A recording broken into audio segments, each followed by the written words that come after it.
All right. Set the mood with a little bit of heat. A little more heat. A little more mood of heat. Okay. Okay. Reverse. Yeah, it's reverse that you gotta do. I should look behind me when I turn, but you know, is what it is, right? Is what it is. All right, so that's my job for the week, I guess, until something else pops up. 2 jobs in one day. Wow, I'm exhausted. I started at 9:30. It's now 10:30. Yeah, mind you, technically I got paid a lot today for an hour's work. Not even. Well, maybe it's a little more than. Maybe it's like 11 o'clock. It might be 11 o'clock. Ooh. But I've encountered a problem. One key can unlock many doors, but no key can unlock any doors. Not a bad problem. It's like one little area is like, there's got a big wad of keys and none of them work. It's like, oh, this is going to create some problems.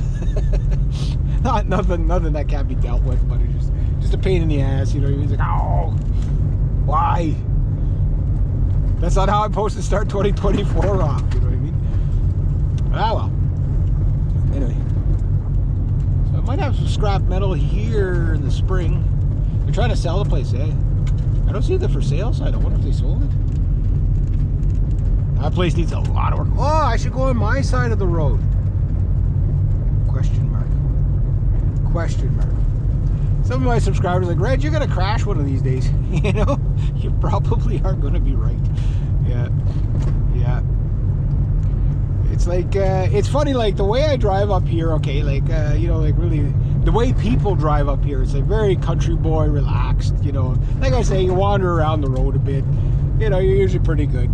Town is like, you gotta, that's when I gotta remember all the rules again. Straighten up, fly right. What's the matter with you, boy? Yeah. But anyway, yeah, other than that, looks like it's gonna be a nice day. I'll go back. There's one more thing I'd like to get done today. And then I'll get back to my recording. I'm recording The Pond. You guys remember that epic video I made, very high tech, called The Pond? Well, this one's called The Pond's Revenge. You remember how that video ended? Spoiler alert. You should go watch that video because it will change your life. It's that chess game. It was the brown team against the white team of chess. And the brown pawn was the only survivor from the brown team. And he watched his king and queen be murdered. And at the end, he goes like fury red. You can see him like flashing red. And it's like, that was a high-tech prop. There was just one of those bicycle flashers there.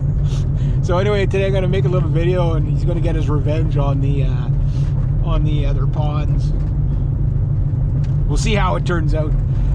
And that's going to be using my Mark Holcomb guitar. I'm so falling in love with that 6-string Mark Holcomb guitar. I love the 7-string, don't get me wrong. Like that, I think, is the best 7-string on the market is the Mark Holcomb 7-strings. They're just so good.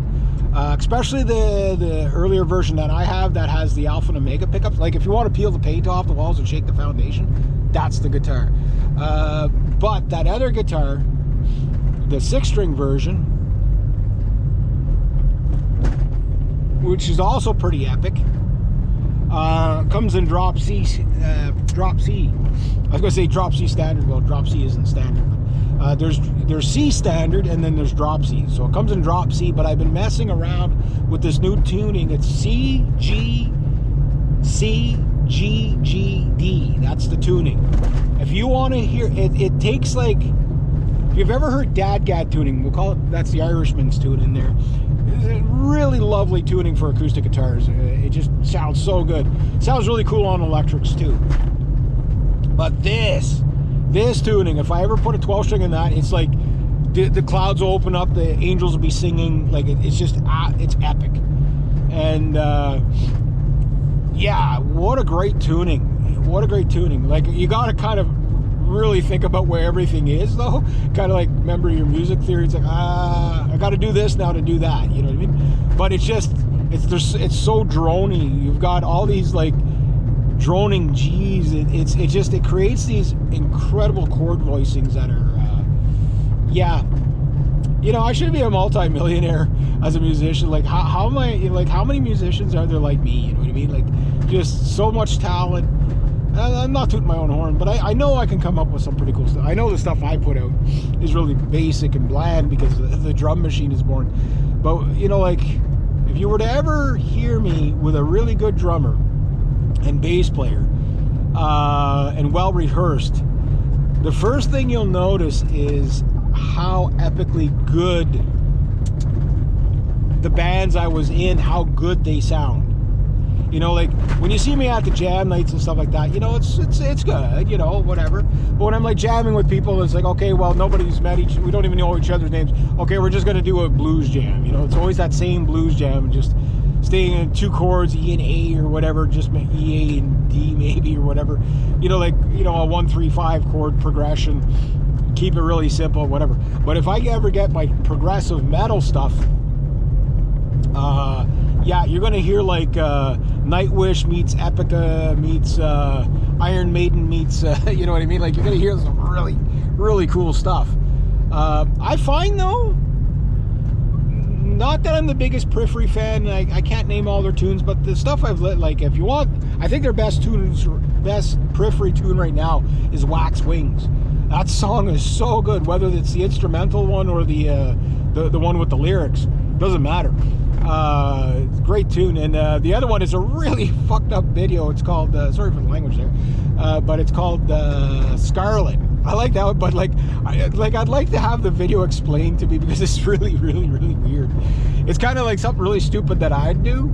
It's just, okay, what's the joke? Like, you know, like, you know, is it ketchup versus mustard? I don't know. It's an interesting video anyway. It's like, it's kind of gross but kind of funny at the same time. But it's, you know, it's like whatever. That one's called Scarlet.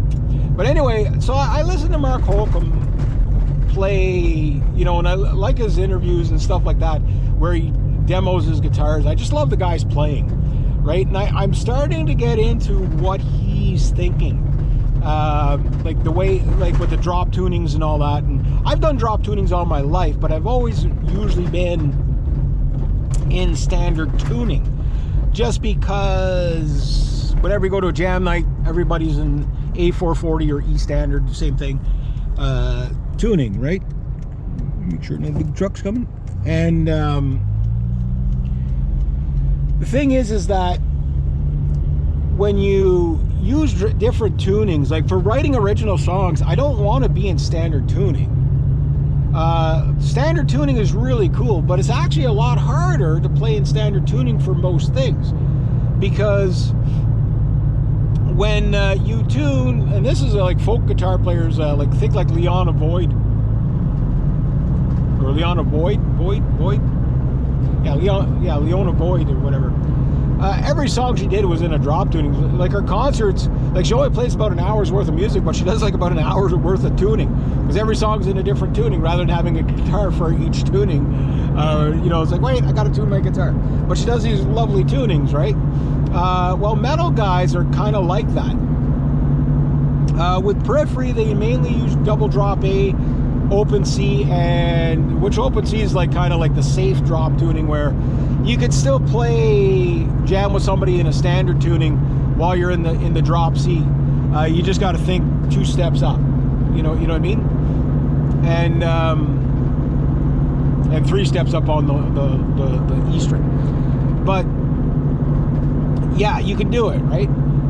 Whereas in some of the other tunings like metal guys use, it's like you almost have to have a guitar per tuning.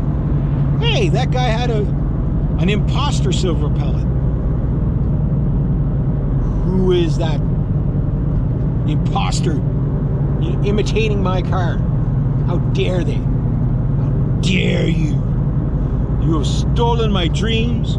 You have wrecked my appearance of my car. How dare you? Your useless mockeries of my vehicle will not work on me. How dare you? Anyway, yeah.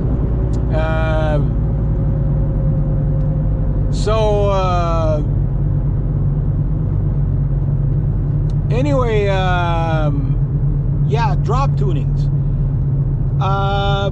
I've done drop G5 tuning. Think of, if you ever heard of a great band called Big Sugar? Gordy Johnson, that's the guitar player. This guy's like king of the double neck guitars there. I saw them live opening for Matthew Good years ago. Fantastic band to watch live. Like they're like blues rock, right? Fantastic band to watch live. But the tunings, it's those tunings, like it's all open tunings, like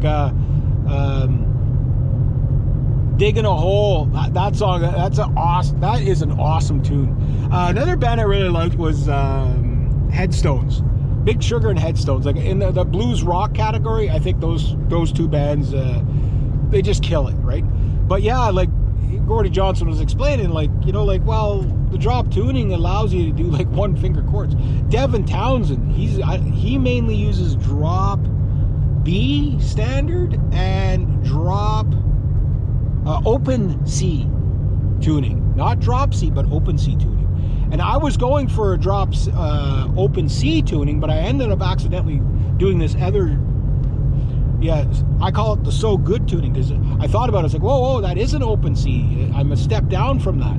So it's like open C tuning, but a step down. So it's a, you know, like it's